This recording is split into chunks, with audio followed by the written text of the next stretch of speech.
Hello friends, మీకు thumbnail design చూసిన వెంటనే మీకు ఈరోజు టాపిక్ ఏంటో అర్థమైపోయి ఉంటుంది. సో వై సో లెట్ మామ.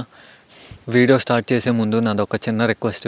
నేను ఇలాంటి వీడియోస్ చేయాలి అన్నా కూడా మీ సైడ్ నుంచి నాకు సపోర్టింగ్ చాలా అవసరం. కాబట్టి ఈ వీడియోని కొత్తగా ఎవరైనా చూస్తుంటే లైక్ అండ్ షేర్, సబ్స్క్రైబ్ మాత్రం మర్చిపోవద్దు. అండ్ మీరు ఇలా చేయడం వల్ల నాకు కొత్త వీడియోస్ చేయడానికి బూస్టప్ ఇచ్చినట్లు ఉంటుంది. Now let's get into the video.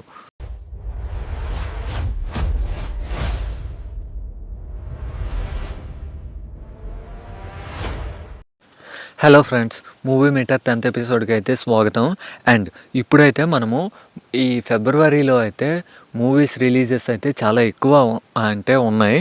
కానీ ఈ మూవీ రిలీజెస్లో అయితే మనము ఈ మూవీ మీటర్ ఎపిసోడ్లో మనం మాట్లాడుకోవాల్సిన దాని గురించి ఏంటి అంటే రీ రిలీజ్ మూవీస్ గురించి అయితే మనం ఇప్పుడు మాట్లాడుకుందాం. అండ్ ఈ లిస్ట్ అయితే ఇప్పుడు చూసేద్దాం. కానీ నాదొక చిన్న రిక్వెస్ట్. అది ఏంటి అంటే ఈ మూవీస్ కొన్నిసార్లు మీ ఏరియాలో వేయొచ్చు, కొన్నిసార్లు వేయకపోవచ్చు. సో దయచేసి నన్ను అయితే తిట్టుకోమాకండి. అండ్ ఇప్పుడు లిస్ట్ విషయానికి వస్తే 3 మూవీ.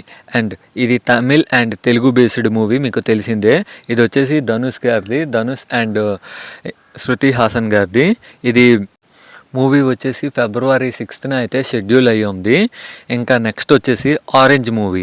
ఇది వచ్చేసి రామ్ చరణ్ గారిది, మీకు తెలిసిందే. ఇది లాస్ట్ 2023లో కూడా రిలీజ్ అయింది. అండ్ ఈ ఇయర్ అయితే February 7th అయితే రిలీజ్కి ఉంది. అండ్ స్టారింగ్ వచ్చేసి జెనీలియా గారు కూడా యాక్ట్ చేశారు ఇందులోపల. ఈ మూవీ అయితే అప్పట్లో అయితే డిజాస్టర్ అయ్యింది. కానీ కాకపోతే రిలీజ్ అయిన తర్వాత మాత్రం ఈ మూవీ పల్స్ అందరికీ అర్థమైందనమాట. అప్పుడు అయితే రిలీజ్కి అయితే భారీ హిట్ అయ్యింది అనేసి అయితే చెప్పుకోవాలి. అండ్ నెక్స్ట్ మూవీ చూసుకున్నట్లయితే కాంచనా. ఈ మూవీ అయితే రిటర్న్ టు ద థియేటర్ అనేసి అయితే చెప్పుకోవాలి. ఇది February 13th అయితే రిలీజ్కి ఉంది. అండ్ ఈ మూవీ అయితే నాకు పర్సనల్గా చాలా ఇష్టం అండి. అది ఎందుకో నేను తర్వాత అయితే నేను మీకు చెప్తాను. ఈ మూవీ అయితే ఫుల్ హారర్ అయితే ఉంటుంది. ఇది రాఘవ లారెన్స్ గారు యాక్ట్ చేశారు అండ్ అతనే డైరెక్ట్ చేశారు. అండ్ ఈ లిస్ట్లో నెక్స్ట్ వచ్చే మూవీ వచ్చేసి లవ్ స్టోరీ. ఇది తెలిసిందే. ఇది మంచి లవ్ స్టోరీకి సంబంధించిన మూవీ. అండ్ ఇది వచ్చేసి నాగ చైతన్య గారు ఇంకా సాయి పల్లవి గారు అయితే యాక్ట్ చేశారు. ఈ మూవీ కూడా నాకు పర్సనల్గా చాలా ఇష్టం. అండ్ నెక్స్ట్ వచ్చేసి ఏం మాయ చేసావే. ఇది వచ్చేసి సేమ్ నాగ చైతన్య గారు అండ్ సమంత గారు యాక్ట్ చేశారు. ఇది కూడా వ్యాలంటైన్స్ వీక్ లోపలే ఉంది ఈ 2 మూవీస్ అయితే. అండ్ ఈ లిస్ట్లో మీరు ఏ మూవీ కోసం అయితే వెయిట్ చేస్తున్నారో కింద కామెంట్ సెక్షన్లో కామెంట్ చేయడం మాత్రం మర్చిపోవద్దు.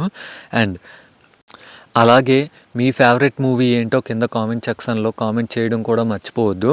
అండ్ మళ్ళీ ఒక కొత్త ఎపిసోడ్తో అయితే మీ ముందుంటా. అంతవరకు బాయ్ బాయ్.